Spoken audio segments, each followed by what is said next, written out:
Hello everyone. Binalik ko tong channel ko dahil hindi ko alam, gusto ko lang siguro ng kausap, gusto ko lang magkwento. Ang problema lang is wala akong kwento. So, video ko na lang yung sarili ko. Alam ko naman dun sa mga nakakakilala sa akin, talagang wala din tahan ng bibig ko. So, ang laking adjustment dito kasi wala naman ditong katulad sa atin na kapitbahay na nasa labas, tambay, na magiging kakwento ko. Yun yung hinahanap ng katawan ko ngayon, yung kakwento. Na yung mapapagkwentuhan ko lang, yun lang. Mahirap din pala talaga yun. Yung ang dami mong gustong sabihin, dami mong gustong i-share. Pero wala namang makikinig sa'yo. Oh, arte. Oh, oo, yeah. Ayan, so nakakamiss yung kakwento. Pero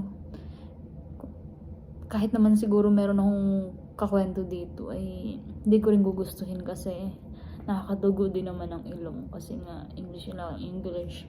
Tapos minsan, magyaya ka na lang kasi minsan di mo naman talaga maintindihan yung pinagsasabi nila kasi yung accent din naman nila. Okay, so marami ang nagtatanong kung kumusta na ako dito. Kumusta na nga ba ako? Okay naman. Sa awa naman ng Diyos ay okay ako. Wala namang mga problema dito ang hindi ko nalampasan.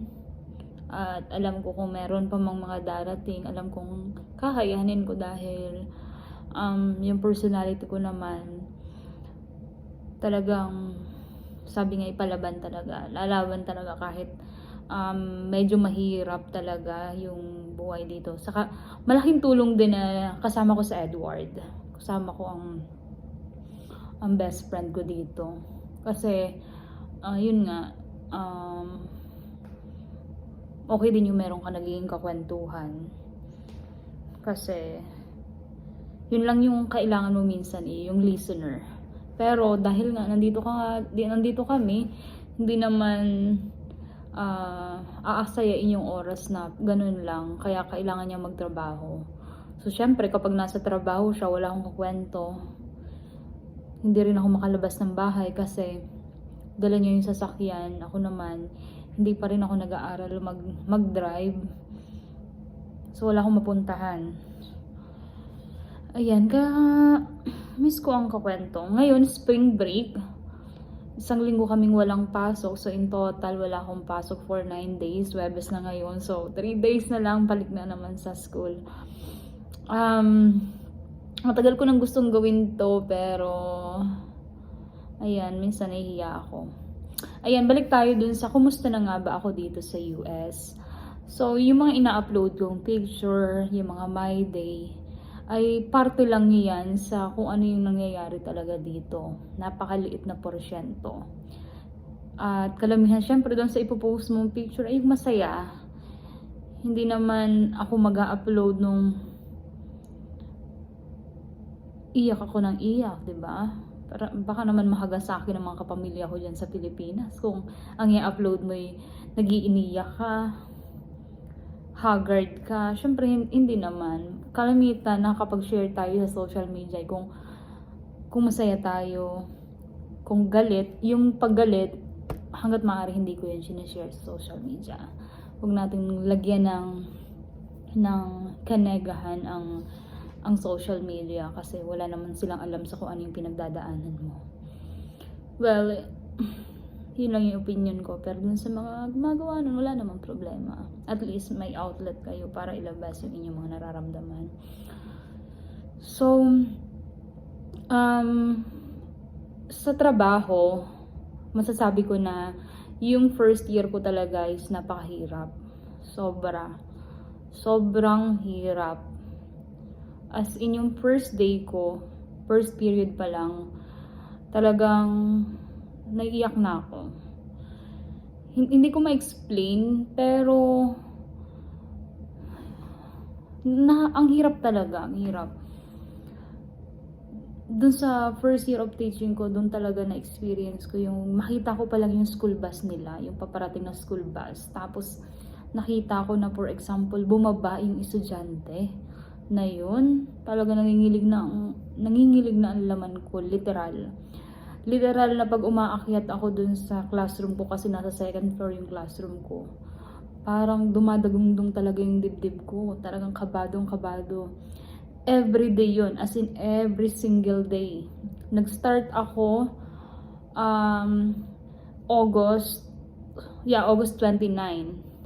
That's supposed to be is August 2. Pero dahil hinintay ko pa yung mga teaching certificate, so standby muna kami for 3 weeks. Wala kaming trabaho dito.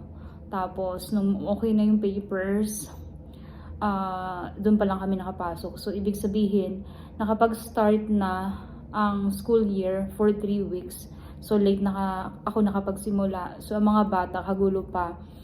Tapos, ako hindi pa rin nagsisink in sa akin papaano ako magsisimula, kasi parang nakalutang pa rin ako na nandito na ako sa US. Magtuturo ba talaga ako? Parang wala pa talaga sa hindi pa tinatanggap ng sistema ko na nandito na ako.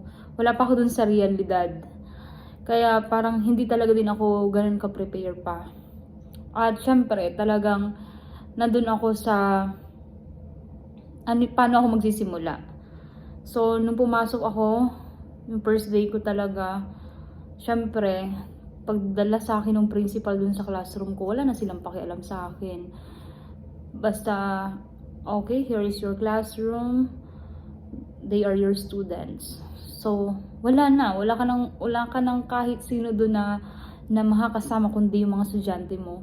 Tapos, hindi ko alam kung ang sasabihin ko sa estudyante ko, pero nilaksan ko na lang talaga yung loob ko. Of course, yung first year ko ay yung introduction ng sarili ko. Tapos, yung rules and regulation na my rules and regulation in my classroom. Ano yung mga classroom procedures and dapat na maging routine nila. So, okay pa naman yung first day. Okay pa kasi yun pa lang yung naging setup namin. Parang introduction, pero nakita ko na yung sitwasyon sa classroom, parang kaya ko ba talaga to, na parang gano'n. Tapos wala naman talaga nakikinig sa'yo, hindi naman talaga sila interesado sa'yo. So parang nagsasalita ka lang doon para dahil nga mag-introduce ka, pero walang may interesado sa'yo. Yung ganong feeling. So, napakahirap. So, masasabi ko yung first year ko talagang tenest dun yung faith ko. Tenest yung patience ko. Tenest din talaga yung personality ko. Na ang tingin sa akin dyan sa Pilipinas ay napaka-strong. Pero pagdating ko dito, literal na nangingilig ako sa harap ng estudyante na nawawala na yung bilib ko sa sarili ko na ako ba talaga ito? Alam ko magaling ako, alam ko kaya ko, pero bakit pag sa harap nila parang ang bobo-bobo ko? Yun yung exact na naramdaman ko nung first year ako, lalong-lalo yung first semester. Second semester, andun pa rin yung kaba. Second semester starts at January. Yan. Yun yung quarter 3 and quarter 4. Nandun pa rin yung kaba, pero hindi katulad nung yung level talaga nung first semester. Iba-iba na. And then meron na rin naman kahit pa paano mga student na nakaka-appreciate sa akin. Pero ang dami din talagang ng bastos. Hindi naman sexually, pero yung disrespect and defiance talagang ramdam na ramdam mong nasa Amerika na mako-confirm mo talaga na okay, ito pala yung sinasabi ng mga nababasa ko at napapanood ko lang dati sa vlog. Totoo pala talaga na nangyayari ito. Totoo pala na may ganitong mga estudyante. Ang bilis talaga i-compare na, oh my God, napakababait talaga ng student natin sa Pilipinas. Parang ang bilis mong sabihin na, oh my God, may pa talaga sa Pilipinas. Nandun ka lagi sa ganong pag-iisip, lalo na kung ikaw talaga yung direktang nakakaranas sa classroom, kasi wala kang makausap, unlike sa Pilipinas na pag halimbawa stress ka sa estudyante mo, meron kang kapitbahay na teacher na kaparehas man ng language na pwede mong mapagsabihan. Pero dito kasi parang napaka-busy ng mga tao. Parang hindi uso yung gano'n, yung magkukwentuhan kayo, parang kanya-kanya talaga. At cultural difference talaga. Yun, napakahirap ng first year ko. Kasi yung first year of teaching ko dito, nagturo talaga ako ay sa mix talaga yung culture. Merong Spanish, merong African American, merong Native American, merong white, merong Asian. So mix talaga yung culture. Talagang dapat ay maging careful ka sa pag-handle sa kanila, kasi every time na feeling nila ay iba yung treatment mo sa kanila, it's easy for them to say na you're so racist. Yun yung lagi kong yun yung madalas kong naririnig sa kanila. Ngayon, second year ko, lumipat ako ng school. Andito na ako sa reservation. Kumbaga, kung i-ano natin sa Philippines, para itong mga native. So, sila yung Native American, ang tawag sa kanila ay Tohono O'odham. So, ang kagandahan dito, iisa lang yung culture nila. Sila, yun nga, Tohono O'odham nation, yung culture nila isa.